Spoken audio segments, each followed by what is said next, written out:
अभी टाइम है, लेकिन टाइम ठहर कर नहीं बैठे, वो भागता रहा।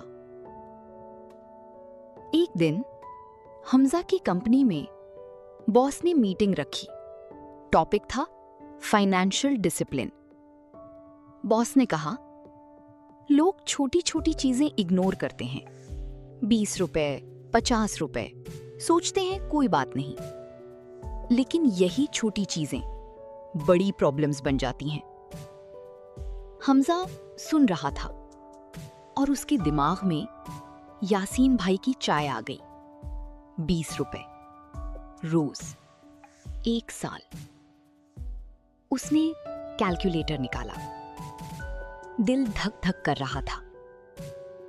20 रुपए ज़रब 365 दिन बराबर 7,300 रुपए। अभी टाइम है, लेकिन टाइम ठहर कर नहीं बैठे, वो भागता रहा।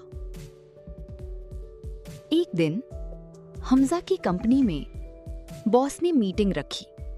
टॉपिक था फाइनेंशियल डिसिप्लिन।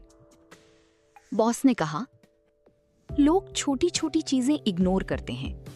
20 रुपए, 50 रुपए, सोचते हैं कोई बात नहीं, लेकिन यही छोटी चीजें बड़ी प्रॉब्लम्स बन जाती हैं। हमजा सुन रहा था और उसके दिमाग में यासीन भाई की चाय आ गई। 20 रुपए रोज, 1 साल। उसने कैलकुलेटर निकाला। दिल धक धक कर रहा था। 20